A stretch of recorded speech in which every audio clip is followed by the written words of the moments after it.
Quarta-feira, 13 de janeiro de 2021. No CL News de hoje, a Câmara dos Representantes dos Estados Unidos vota a favor do segundo impeachment de Donald Trump. Os números pífios da eficácia da picada do flango frito agenciada pelo maníaco do Morumbi. Programa Casa Verde Amarela substitui o Minha Casa Minha Vida. Olá, eu sou Cláudio Lessa falando de Brasília. Donald Trump se tornou o primeiro presidente dos Estados Unidos a sofrer 2 impeachments. Hoje, a Câmara dos Representantes aprovou pela segunda vez um pedido para que ele seja afastado do cargo, faltando agora apenas 6 dias para o fim do mandato dele. Foram 232 votos a favor e 197 contra. Mas entre os que votaram a favor do impeachment estão 10 membros do Partido Republicano, o partido de Donald Trump, o que é inédito e histórico.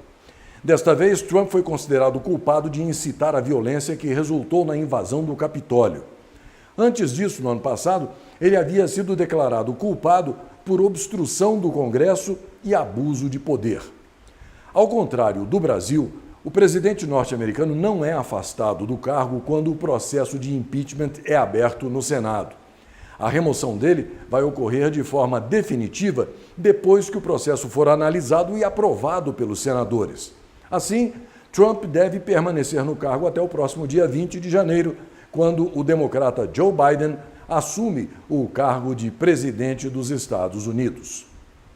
Ontem, Trump falou com os jornalistas pela primeira vez desde a invasão e afirmou que existe muita raiva sobre este novo processo de impeachment e que ele era a continuação da maior caça às bruxas da história da política. Nunca nos Estados Unidos um presidente teve o impeachment aprovado no Senado. Antes de Donald Trump, Andrew Johnson e Bill Clinton tiveram os processos aprovados por maioria simples na Câmara, mas eles acabaram absolvidos pelos senadores. Richard Nixon renunciou antes mesmo de o processo ser votado na Câmara. 2 questões surgem nessa altura do campeonato, há apenas 6 dias do fim do mandato presidencial. Será que os senadores republicanos que romperam com Trump vão conseguir formar a necessária maioria de 2/3 no Senado para destituí-lo? E o impeachment? Ele pode seguir em frente, mesmo depois de Donald Trump deixar o cargo? Enquanto isso, Joe Biden defende que o processo sofra uma pausa do Senado. Ele se recusou a endossar o processo de impeachment e não quer inflamar os ânimos, fugindo de um provável desgaste político que poderá desaguar numa paralisia legislativa e num severo desvio de rota da sua agenda parlamentar. Mais cedo, o vice-presidente dos Estados Unidos, Mike Pence, enviou uma carta à presidente da Câmara, Nancy Pelosi, na qual ele rejeitou a possibilidade de invocar a 25ª emenda para retirar Donald Trump do cargo após a invasão do Capitólio na semana passada. Esse dispositivo legal, rejeitado por Pence, permite que o vice e o gabinete do governo destituam o presidente do cargo por incapacidade de continuar no poder. Na carta, Mike Pence disse não acreditar que esse caminho seja o de maior interesse da nação ou esteja consistente com a Constituição dos Estados Unidos. Como você sabe, a justiça brasileira é uma piada de extremo mau gosto. Um recente levantamento realizado no Fazendão mostrou que a avaliação negativa dos brasileiros, sobretudo em relação ao infame STF, a vergonha mundial, é crescente. Dentro desse quadro, e como se não bastasse, tomou posse hoje por videoconferência o vereador Diogo Canata, de Alvorada do Sul, na região norte do Paraná, preso desde julho de 2020, suspeito de chefiar o tráfico de drogas na cidade. Mesmo preso, Diogo foi o 4º vereador mais votado da cidade. No dia 1º de janeiro, quando os outros vereadores tomaram posse, a Câmara negou um pedido da defesa de Diogo para que ele fosse representado pela esposa, por meio de uma procuração. Com a negativa, o advogado entrou com um mandado de segurança, pedindo que a posse fosse realizada por videochamada de dentro da cadeia. A solicitação foi acolhida pela Justiça, que determinou a realização da posse.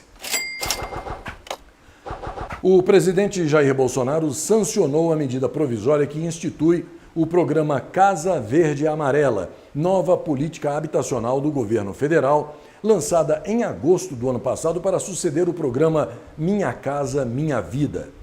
A medida tramitou ao longo dos últimos meses no Congresso Nacional e teve a sua versão final aprovada em dezembro pelo Senado Federal.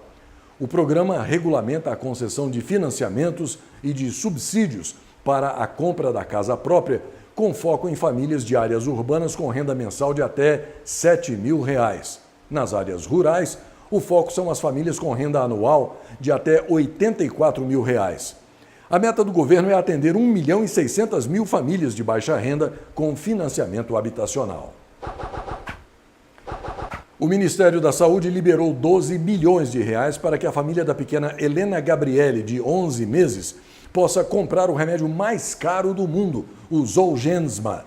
A criança, que mora em Santo Antônio do Descoberto, no entorno do Distrito Federal, tem o tipo 1 da atrofia muscular espinhal e precisa do medicamento para viver. O Ministério da Saúde informou que o pagamento foi feito de acordo com decisão judicial. A compra direta no laboratório, que produz o Zolgensma, poderá baixar o valor para pouco mais de 8 milhões de reais. O montante depositado pela União está sob responsabilidade do Judiciário. No final do ano passado, a Câmara de Regulação do Mercado de Medicamentos, um órgão interministerial responsável pela regulação econômica do mercado de medicamentos no Brasil, ao lado da Anvisa, tabelou o valor de comercialização do Zolgensma e do Luxturna, que também tem um preço estratosférico. Com isso, os remédios produzidos pela Novartis Biociências não deverão custar mais do que R$ 2.800.000, uma redução de 76,7%. Este é o primeiro passo para que os medicamentos estejam disponíveis no Sistema Único de Saúde, o SUS. Mas o laboratório recorreu da decisão. O ex-governador de Goiás e prefeito eleito, mas licenciado de Goiânia, Maguito Vilela, morreu hoje aos 71 anos. Maguito foi eleito prefeito da capital goiana nas últimas eleições com pouco mais de 50% dos votos. Ele estava internado há mais de 80 dias na unidade de terapia intensiva do Hospital Albert Einstein, em São Paulo. Depois de testar positivo para o vírus chinês e se recuperar da doença, Maguito Vilela lutava contra uma infecção pulmonar em decorrência do vírus. Em agosto do ano passado, Nelma e Nelita Vilela, irmãs de Maguito, também morreram por causa da peste chinesa. O governador de Goiás, Ronaldo Caiado, sancionou hoje uma lei que proíbe a vacinação obrigatória contra a peste chinesa no estado. O artigo 1º da lei diz que, abre aspas, é assegurado à pessoa residente no estado de Goiás o direito de não se submeter de forma compulsória à vacinação adotada pelo poder público para o enfrentamento da emergência de saúde pública decorrente da peste chinesa. Fecha aspas. Em fala a apoiadores da manhã desta quarta-feira, o presidente Jair Bolsonaro ironizou o resultado da pífia eficácia geral do Coronavac, a picada desenvolvida pelo Instituto Butantan do desgoverno de São Paulo, em parceria com a Sinovac, uma farmacêutica da China enrolada até o pescoço com todo tipo de picaretagem e que não recebe apoio nem do próprio governo chinês. Depois de sucessivos adiamentos e enrolações, o Instituto Butantan acabou anunciando a eficácia geral da tal Coronavac em 50,38%, o que provocou os comentários de Bolsonaro. Segundo ele, abre aspas, agora estão ouvindo a verdade. 4 meses apanhando por causa da vacina. Entre eu e a vacina tem a Anvisa. Não sou irresponsável. Não estou a fim de agradar quem quer que seja. Fecha aspas. Pois é. Eficácia de 50,38%, hein? Se apertar e diminuir mais um bocadinho, vira placebo. E uma notícia de última hora. O infame STF, a vergonha mundial, deu a Jair Bolsonaro 48 horas para entregar os 49,62% de eficácia que estão faltando na picada agenciada pelo maníaco do Morumbi. O ministro da Saúde, general Eduardo Pazuello, afirmou hoje em Manaus que a vacinação contra a peste chinesa vai começar este mês. Segundo ele, serão distribuídas cerca de 8 milhões de doses 3 ou 4 dias após a Anvisa aprovar o uso do imunizante. Pazuello disse que Manaus será a primeira a ser vacinada e que a vacina vai ser distribuída simultaneamente em todos os estados, na proporção de cada população. Por falar em ministro da Saúde, você se lembra desse sujeito aí que falou para todo mundo que o negócio era ficar preso dentro de casa até que começasse a falta de ar? Olha ele aí na praia, relaxando, sem máscara, sem coisa nenhuma. É o Mandetta Mutreta, que não está aí nem para coisa nenhuma. O agente público que preside a Câmara dos Deputados, Rodrigo Botafogo Maia, afirmou que a mesa diretora adiou para o próximo dia 18 a definição sobre o formato da votação que vai definir o novo presidente da Casa. Segundo o Botafogo, a votação será presencial, mas existe a possibilidade de se adotar um modelo híbrido em razão da fraudemia da peste chinesa. Nesse formato, os parlamentares que pertencerem a grupos de risco poderiam votar de forma remota, por meio de aplicativo, como foi feito nas votações do ano passado. A eleição para a presidência da Câmara está marcada para o dia 2 de fevereiro. São 355 réus num mega julgamento contra membros da máfia italiana. O julgamento de mafiosos e seus cúmplices, entre eles políticos, funcionários públicos, policiais e empresários, deve durar mais de 2 anos, segundo calcula a Justiça da Itália. Com mais de 900 testemunhas de acusação e 400 advogados, o julgamento também apresenta 58 testemunhas do interior da própria organização, algo sem precedentes, prontas para quebrar a omertà, o código de silêncio, e expor os segredos há muito enterrados da quadrilha. Também por isso foram proibidas as filmagens no interior do edifício, especialmente transformado numa espécie de bunker em pleno coração do território da 'Ndrangheta, na Calábria, a região mais pobre da Itália. Como alvo, a família Mancuso e os seus colaboradores. Durante uma recente audiência, só a leitura dos nomes dos réus levou mais de 3 horas. Entre eles está o chefe Luigi Mancuso, conhecido como o Tio, que já havia cumprido quase 20 anos de prisão. E a relação do presidente Donald Trump com as mídias sociais continua complicada, hein? O YouTube anunciou que suspendeu o canal do presidente dos Estados Unidos por, abre aspas, violar as políticas de incitação à violência, fecha aspas, depois da invasão do Capitólio. O canal de Trump está impedido de enviar novos vídeos ou fazer transmissões ao vivo por no mínimo 7 dias, que podem ser prorrogados. A empresa também desativou indefinidamente os comentários nos vídeos do canal. Twitter, Facebook e Instagram já são outras companhias que já censuraram o presidente republicano. Um tribunal do Peru acusou Bill Gates e George Soros de fabricarem a pandemia. Segundo a Câmara de Recursos Criminais de Chincha e Pisco, a peste chinesa foi uma invenção das elites criminosas de todo o mundo. E os membros das elites mundiais que supostamente criaram o novo vírus são os bilionários como George Soros, os Rockefellers e Bill Gates. O tribunal peruano emitiu essa resolução para justificar o atraso no julgamento do recurso de uma pessoa que pretendia a anulação da prisão preventiva, um atraso causado pela fraudemia. E agora um exemplo de ignorância, imbecilidade ou má-fé, ou as 3 coisas juntas, em escala planetária. O presidente da França, Emmanuel Macron, aquele que é casado com a mãe dele, voltou a criticar abertamente o Brasil. Ele foi ao Twitter para vender a ideia de que importar soja brasileira resulta em compactuar com o suposto desmatamento da floresta amazônica. Com essa acusação, ele tornou público o interesse em fazer com que a commodity seja cultivada cada vez mais em solo europeu. O que Macron finge não saber é que 3 dos 4 maiores estados produtores do grão estão totalmente fora da Amazônia: Paraná, Goiás e Rio Grande do Sul. Aliás, o vice-presidente da República, Hamilton Mourão, afirmou em francês na manhã de hoje que o presidente da França, Emmanuel Macron, não está bem. Mourão disse que Monsieur Macron n'est pas bien. Monsieur Macron desconhece a produção de soja no Brasil. Nossa produção de soja é feita no sul do país, na Amazônia é ínfima. Acrescentando que a nossa capacidade de produção é imbatível. Nossa competição nesse ramo está muito acima dos concorrentes. E por falar em soja, para desespero da francesada, a safra agrícola brasileira de 2020 bateu recorde, com 254 milhões e 100 mil toneladas, um aumento de 5,2% em relação ao total de 2019. O cálculo é do levantamento sistemático da produção agrícola, divulgado na manhã de hoje pelo IBGE. O arroz, o milho e a soja somaram 92,7% da produção e 87,1% da área colhida.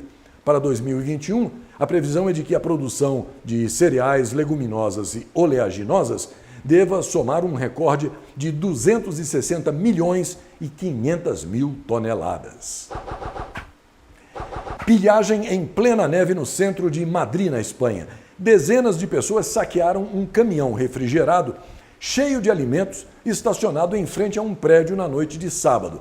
Os saqueadores aproveitaram a ausência do caminhoneiro para arrombar a porta traseira do trailer e tirar de dentro as caixas de iogurte, frutas, verduras e bebidas que iam para o supermercado.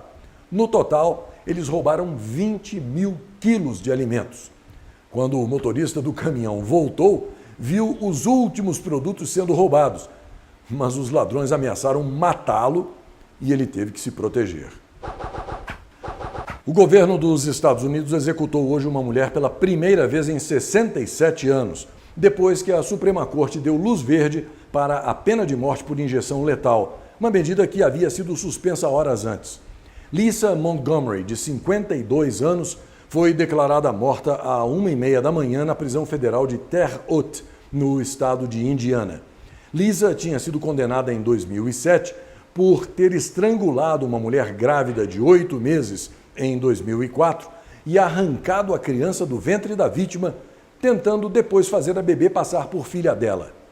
Os advogados de Lisa Montgomery tentaram recorrer da decisão do tribunal, justificando que a mulher sofria de uma doença mental grave originada por uma vida inteira de torturas sexuais que ela sofreu nas mãos dos cuidadores. A garota, Victoria Joe, tem hoje 16 anos e vive com o pai na mesma região onde ocorreu o crime. Para quem acompanha a série de TV The Crown, essa notícia não deve causar surpresa. Afinal de contas, a família real britânica está super acostumada aos escândalos. Desta vez é o julgamento de um primo distante da rainha Elizabeth II da Inglaterra, Simon Bowes-Lyon, que pode render a ele 5 anos de prisão por ter invadido o quarto de uma mulher e apalpado a mulher. Simon, de 34 anos, entrou no quarto de uma mulher de cerca de 20 anos de idade, enquanto ela dormia durante um evento que ele estava organizando no Castelo Glamis, na Escócia, em 2020. O ataque durou mais de 20 minutos enquanto Simon agarrava a moça de forma, digamos, inadequada. Ele também disse a ela que queria ter um caso com ela. Simon Bowes-Lyon admitiu a acusação de agressão sexual às autoridades. O sangue azul fervente recebeu fiança e, por enquanto, está incluído no registro de criminosos sexuais. Do outro lado do Atlântico, Kristen Clarke, uma negra indicada pelo presidente eleito dos Estados Unidos, Joe Biden, para a Divisão de Direitos Civis do Departamento de Justiça, já começou a botar as asinhas de fora. Em carta ao jornal The Harvard Crimson, Clarke afirmou que os pretos têm, abre aspas, habilidades físicas e mentais superiores aos dos brancos, fecha aspas. No texto, ela cita alguns supostos estudos e afirma que os processos mentais humanos são controlados pela melanina e que esse pigmento, que é uma proteína, também daria, abre aspas, maiores capacidades espirituais, algo que não pode ser medido com base em padrões eurocêntricos, fecha aspas. É isso aí, Zifio, supremacismo negro pode. Como você sabe, a Ford anunciou que está saindo do Brasil este ano depois de quase 100 anos operando com sucesso no Fazendão. Aparentemente, a montadora não quis mais aguardar o despertar de quem está deitado eternamente em berço esplêndido, agora infectado pela fraudemia de matéria plástica. De qualquer forma, em respeito aos seus fiéis consumidores, neste momento em que a Ford encerra suas atividades no Brasil, ela decidiu convocar todos os proprietários do Corcel 1, ano 72, para um recall da trava da porta do motorista.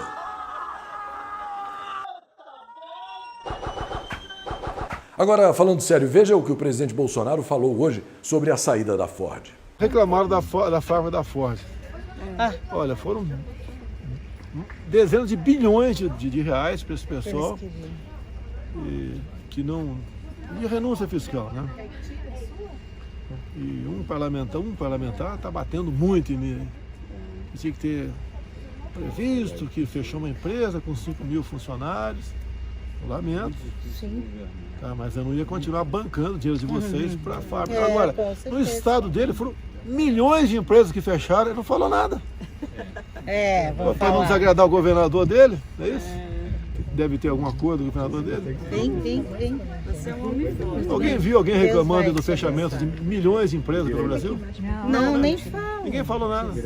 Eu segurei milhões de empregos com aquelas medidas de ajuda aí, ó, via Pronamp, tá, via até auxílio emergencial, o pessoal não entrar em desespero, porque os informais perderam tudo.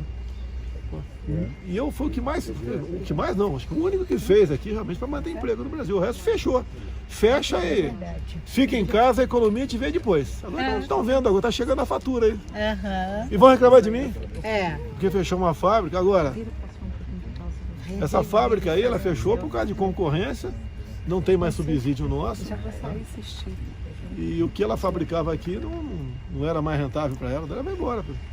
Não custa lembrar também que as fábricas de automóveis instaladas nas regiões Norte, Nordeste e Centro-Oeste contam com tratamento especial, como descontos no IPI, o Imposto sobre Produtos Industrializados, e no Imposto sobre Importação.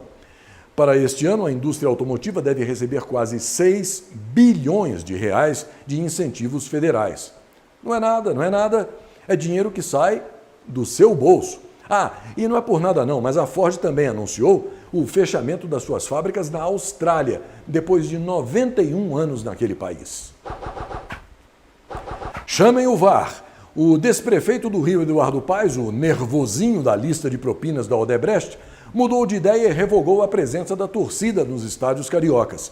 A decisão de abrir as arenas desportivas foi publicada hoje no Diário Oficial do município, mas o nervosinho revogou a medida, argumentando que a iniciativa de ocupação máxima de 10% tecnicamente é correta, mas impossível de ser fiscalizada.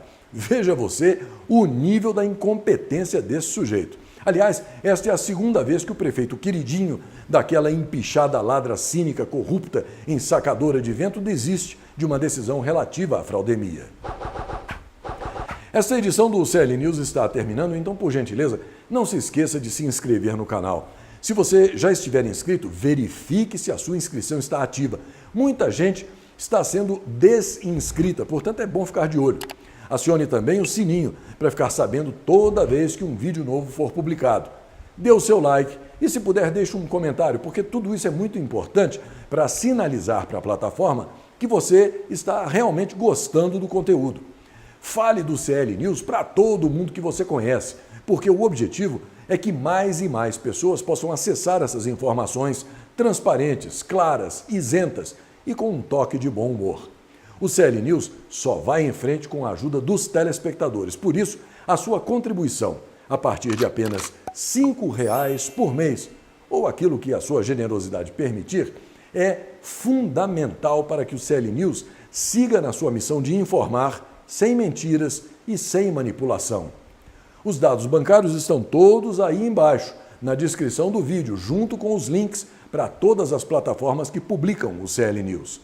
É uma honra, desde já, poder contar com a sua parceria. E mais uma coisinha. O cartaz está mal pintado, mas a mensagem é boa. O perigo da pandemia são as pessoas com a humanidade baixa.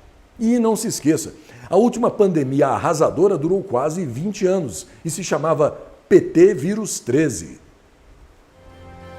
Até a próxima.